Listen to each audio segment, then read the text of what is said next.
বিজ্ঞানীদের করা একটি সামান্য ভুল কতটা ভয়াবহ পরিণতি ডেকে আনতে পারে তারই উদাহরণ এই সিনেমা। কাহিনী আবর্তিত হয় একটি গোপন গবেষণাগারে জন্ম নেওয়া এক বিশালাকৃতির ভয়ঙ্কর সাপকে ঘিরে, যাকে বিজ্ঞানীরা নিজেদের আয়ত্তে রাখতে ব্যর্থ হয়। এর ফল দাঁড়ায় এক মারাত্মক ধ্বংসযজ্ঞ। তবে প্রকৃত আতঙ্ক তখনই প্রকাশ পায় যখন এই দানবীয় সাপ গভীর সমুদ্র থেকে উঠে এসে একটি যাত্রীবাহী জাহাজে আক্রমণ চালায়। অল্প কয়েকজন সাধারণ মানুষ কি আদৌ এই মৃত্যুর ফাঁদ থেকে নিজেদের রক্ষা করতে পারবে? আর কিভাবে জন্ম নিল এই ভয়ঙ্কর সাপ? এসব প্রশ্নের সমাধান জানতে হলে চলুন শুরু করা যাক আজকের সিনেমার গল্প। শুরুতেই আমরা একটা আইল্যান্ডকে দেখতে পাই, যেখানে কিছু বড় বড় গাড়ি এবং হেলিকপ্টার যাচ্ছিল। এরপর লিন তার 2 অ্যাসিস্ট্যান্টদের সাথে সেখানে আসে। এখন যখন ট্রাকগুলো রাস্তা দিয়ে যাচ্ছিল, তখন একটা সাপ ট্রাকের নিচে পিষে মারা যায়। তারপর কি হলো, চলুন আমরা পুরো সিনেমাটা আজকে দেখি। এর কিছুক্ষণ পর সাপটা আবারও জীবিত হয়ে যায়। পরবর্তী দৃশ্যে আমরা একটা রিসার্চ সেন্টারে দেখতে পাই, যেখানে কিছু সায়েন্টিস্ট সাপদের উপর রিসার্চ করছিল। অন্যদিকে লিনের অ্যাসিস্ট্যান্ট তাকে জানায় যে তাদের দ্বিতীয় এক্সপেরিমেন্টও ফেল হয়ে গেছে, তাই তারা যদি তাদের রিসার্চ কন্টিনিউ করে তাহলে মানুষজন তাদের উপরে সন্দেহ করবে। সেই কারণে তাদের প্রজেক্টও এলিমিনেট হতে পারে।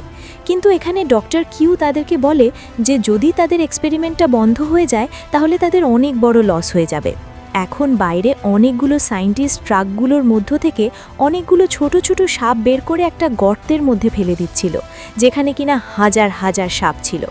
এরপর লিন রিসার্চ সেন্টারের ভিতরে একটা অনেক বড় সাপ দেখতে পায়, যেটা কিনা আসলে তাদের এই রিসার্চেরই ফল ছিল। এই সাপটা ডক্টর কিউ বানিয়েছিল। লিন তাদের বলে যে এই এক্সপেরিমেন্টের জন্য সে অনেক কিছু করেছে, এরপরও সে এটার কোনো ফল পায়নি। এখন সে তার লোকেদের রিসার্চের সমস্ত ইনফরমেশন ডিলিট করে দিতে বলে। সেই সাথে বাইরের গর্তের মাঝে থাকা সমস্ত সাপগুলোকে পুড়িয়ে মেরে ফেলতে বলে। সেখানে কিছু সৈন্যরাও ছিল, যারা কিনা ডক্টরদের সাপগুলোকে পুড়িয়ে ফেলতে সাহায্য করছিল।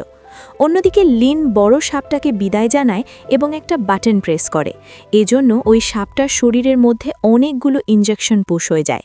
হঠাৎ সেখানে রিসার্চ সেন্টারের অ্যালার্ম বেজে ওঠে এবং ওই বড় সাপটা অনেক জোরে জোরে চিৎকার শুরু করে, যার দেখাদেখি সেখানে থাকা বাকি সাপগুলোও চিৎকার করতে থাকে।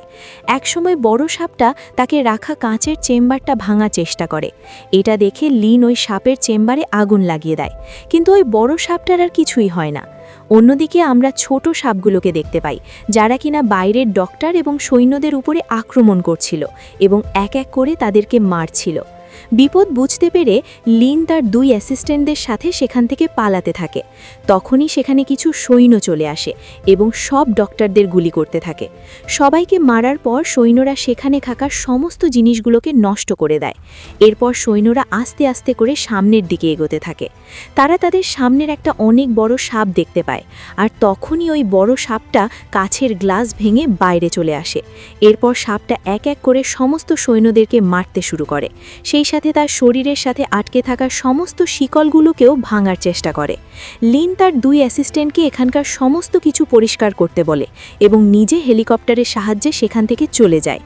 এরপর ওই 2 অ্যাসিস্ট্যান্ট সৈন্যদেরকে সাথে করে নিয়ে আবারও রিসার্চ সেন্টারের দিকে যায় এবং তখনই সমস্ত ছোট ছোট সাপগুলো সৈন্যদের উপরে আক্রমণ করতে শুরু করে, যার কারণে অনেক সৈন্যরা সেখানে মারা যায়। এর মাঝে হেলিকপ্টার নিয়ে যাওয়ার সময় ওই বড় সাপটা একটা হেলিকপ্টারে আক্রমণ করে ধ্বংস করে ফেলে।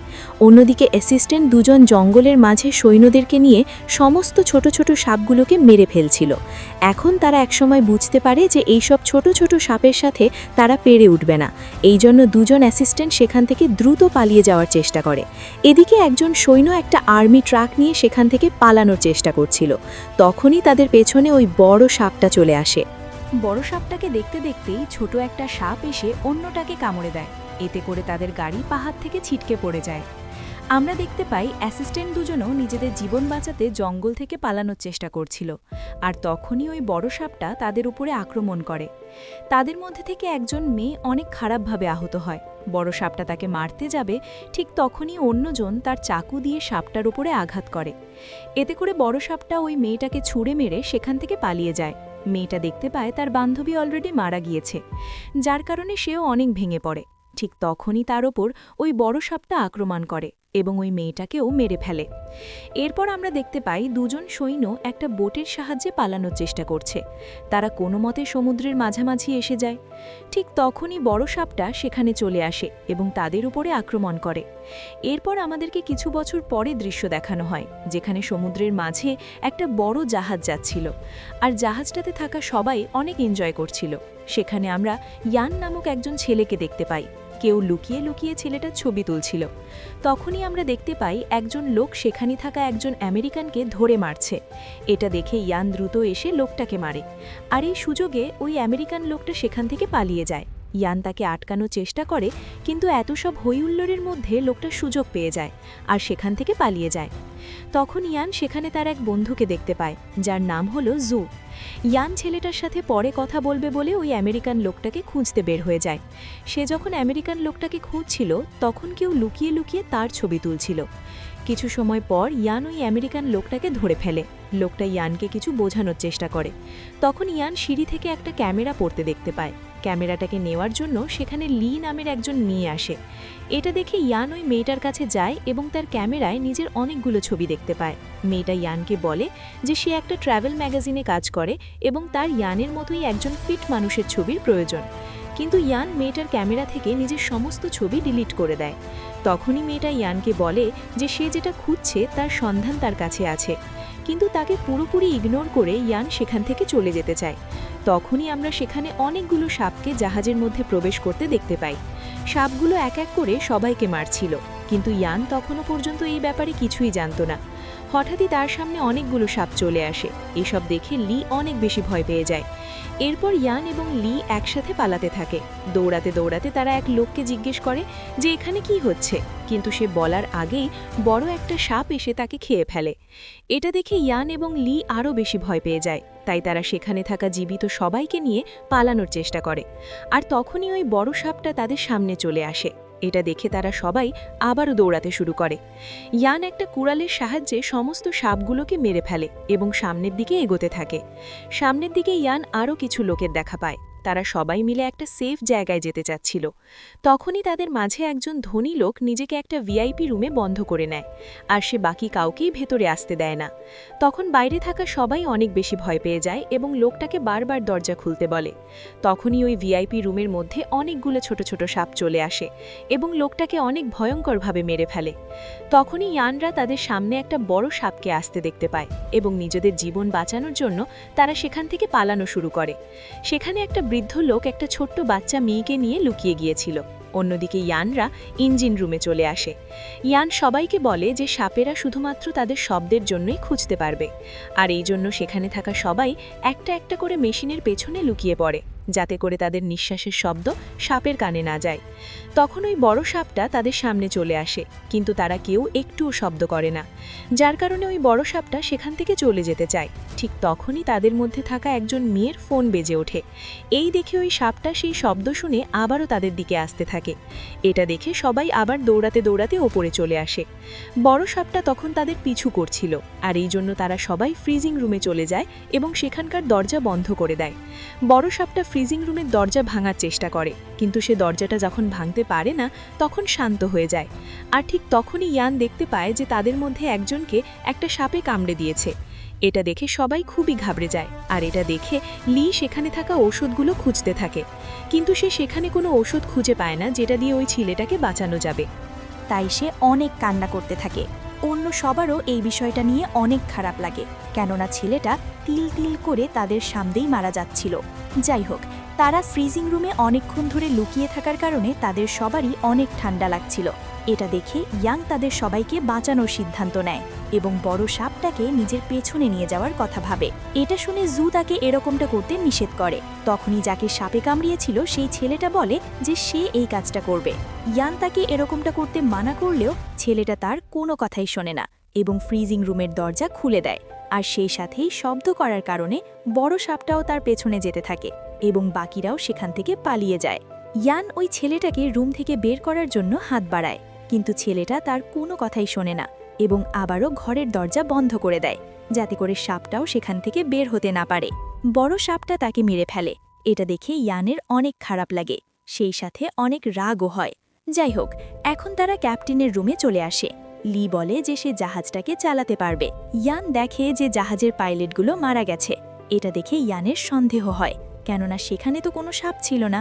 তখন ইয়ান লির কাছে আসে, যে কিনা ওই সময় অনেক বেশি ভয় পেয়েছিল, কিন্তু তারপরও সে অনেক সাহস করে অবশেষে সে জাহাজটাকে চালাতে পারে। এটা দেখে সবাই অনেক খুশি হয়। তখন লি হঠাৎই জাহাজের আশেপাশে একটা আইল্যান্ড দেখতে পায়, আর এটা দেখে সে অনেক খুশি হয়। তখনই হঠাৎ করে তাদের জাহাজের সামনে বড় একটা সাপ চলে আসে এবং তাদের জাহাজটাকে আঘাত করতে থাকে।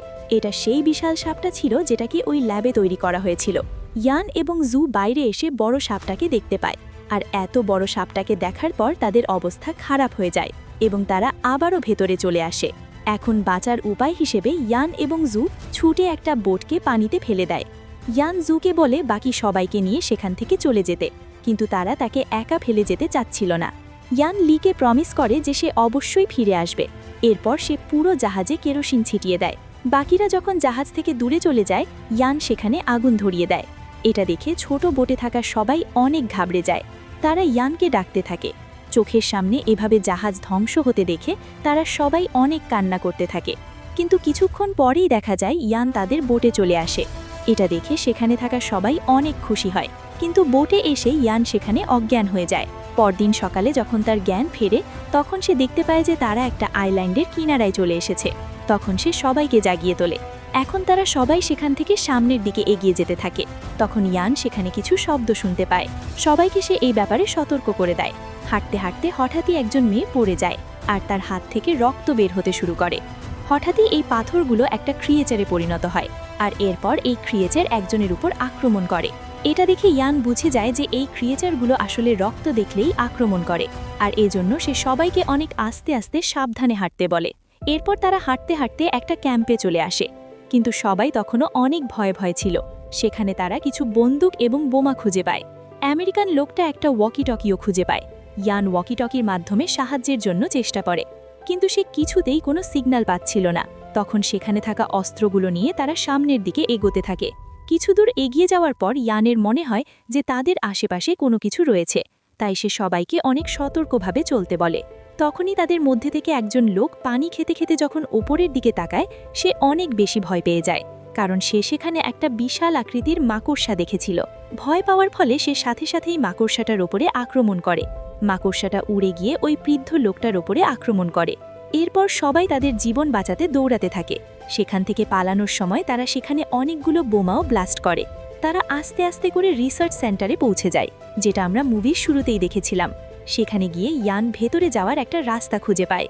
সবাই ওই রাস্তা দিয়ে ভেতরে চলে যায়, যেখানে সাপের বিষের গবেষণা করার অনেক কাগজপত্র দেওয়ালে লাগানো ছিল। এছাড়াও সেখানে অনেক ডাক্তারদের কঙ্কালও তারা দেখতে পায়। তখনই তাদের মধ্যে একজন সেখানকার লাইটগুলো অন করে দেয়। এটা দেখে ইয়ান ভাবে যে এই লোকটা কিভাবে জানলো যে এখানে লাইট কোথায় রয়েছে, কিন্তু ইয়ান এই বিষয়টায় তেমন একটা গুরুত্ব দেয় না। কিছুক্ষণ পর ইয়ানদের সবাই ঘুমিয়ে পড়ে, শুধুমাত্র ওই লোকটা বাদে। সে ওই পুরো ল্যাবকে ঘুরে ঘুরে দেখছিল। সে হয়তো কোনো এক জিনিস খোঁজার চেষ্টা করছিল। কিছুক্ষণ পর ইয়ানের ঘুম ভেঙে যায়। অন্যদিকে লোকটা একটা পোস্টারের নিচে থেকে বড় সাপের ব্যাপারে লেখা একটা বই বের করে আনে। আর এরপর আমরা জানতে পারি যে এই লোকটা আসলে ডক্টর কিউ, যে কিনা বড় সাপটাকে বানিয়েছিল। সে লিনকে বড় সাপটাকে নষ্ট করতে নিষেধ করেছিলেন, আর তার থেকে একটা সুযোগ চেয়েছিলেন শেষবারের মতো। কিন্তু যেহেতু লিন তার ডিসিশন ফাইনাল করে নিয়েছিল, তাই সে কারো কথাই শোনেনি। এই মুহূর্তে তার এক অ্যাসিস্ট্যান্ট ডক্টর কিউকে চাকু মারে। আর এই ঘটনার এত বছর পর ডক্টর কিউ নিশ্চিত কোনো না কোনো বড় উদ্দেশ্যই এখানে এসেছে। এখন আমরা ইয়ানকে দেখতে পাই, সে তখন একটা গুহার ভেতরে চলে এসেছে, যেখানে তার সামনে এই বড় সাপটা ছিল। সাপটাকে দেখে ইয়ান অনেক ভয় পেয়ে যায়। বড় সাপটা ইয়ানকে আক্রমণ করতে যাবে, ঠিক তখনই জু সাপের সামনে চলে আসে এবং ইয়ানকে বাইরে যাওয়ার জন্য বলে। এটা দেখে ইয়ান ওই গুহার দরজা থেকে বাইরে বেরিয়ে আসে এবং সাথে সাথেই ওই গুহার দরজাটা বন্ধ হয়ে যায়, যা দেখে ইয়ান কান্না ভেঙে পড়ে, কেননা সে বুঝতে পারছিল যে জু হয়তোবা আর বেঁচে নেই। তখন লি তার সামনে চলে আসে এবং তাকে কোনো মতে সামলে আবারও ওই রুমের ভেতরে নিয়ে আসে। ওই মুহূর্তে ডক্টর কিউ তাদের সাথেই ছিল, কিন্তু তার আসল পরিচয় এখনও কেউ জানত না। তখনই ওই অকিটকিতে রেস্কিউ টিমের শব্দ শোনা যায়। তারা বলে পরদিন সকালের মধ্যে তারা সেখানে চলে আসবে। এটা শুনে সবাই রেগে যায়, কারণ তারা এখানে বেশি সময়ের জন্য আর থাকতে পারবে না। তখন ইয়ান বলে যে তাদের এই জায়গা থেকে যাওয়ার আগে ওই বড় সাপটাকে মেরে ফেলতে হবে এবং সবার মৃত্যুর বদলা নিতে হবে। এখন সে সবাইকে নিজের প্ল্যানিং বলে। সবাই ইয়ানের কথা মতো কাজ করতে শুরু করে। এরপর ইয়ান জুকে গুড বাই বলে। তখন ডক্টর কিউ ইয়ানকে মেরে ফেলার জন্য তার উপর আক্রমণ করে, কিন্তু ইয়ান আগেই এটা বুঝতে পেরে তার উপরে আক্রমণ করে বসে এবং তাকে আহত করে দেয়। এরপর ডক্টর কিউ তাকে নিজের ব্যাপারে সব সত্য কথা খুলে বলে। তখনই সেখানে ওই বড় সাপটা চলে আসে, যাকে দেখে আমেরিকান লোকটা তার খেয়াল অন্যদিকে ঘোরানোর চেষ্টা করে। এদিকে ডক্টর কিউ বলে যে সে জাহাজের পাইলটদেরকে মেরে ফেলেছিল এবং সেই তাদের সবাইকে এখানে নিয়ে এসেছে। আর সবথেকে বড় ব্যাপার হলো সে ওই সাপটাকে ধ্বংস করতে নয়, বরং সাপটাকে বাঁচানোর জন্য এখানে এসেছে। ওই মুহূর্তে ইয়ান তার পেছনে ওই বড় সাপটাকে দেখতে পায়, কিন্তু সে কিছুই বলে না। আর কিছুক্ষণের মধ্যেই ওই বড় সাপটা ডক্টর কিউকেও মেরে ফেলে। আর এরপর ইয়ান ওই বড় সাপটাকে নিজের পেছনে নিয়ে যেতে থাকে। সেই সাপটাকে ওই ক্রিয়েচারগুলোর কাছে নিয়ে যায়, যেগুলো আমরা এই দ্বীপের শুরুতে দেখেছিলাম। সেখানে এসে একটা রক্তের বোতল ছুঁড়ে মারে। এজন্য সেখানে থাকা সমস্ত ক্রিয়েচার বাইরে চলে আসে। আর এরপর বড় সাপটা যখনই পাহাড় থেকে নিচে পড়ে যায়, তখন ওই ক্রিয়েচারগুলো তাকে খেতে থাকে। ফলে ওই সাপটা সেখানেই মারা যায়।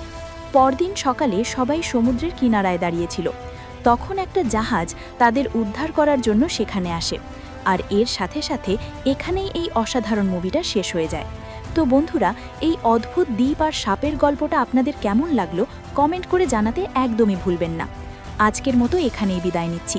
আবারও দেখা হবে নতুন কোনো ভিডিও নিয়ে।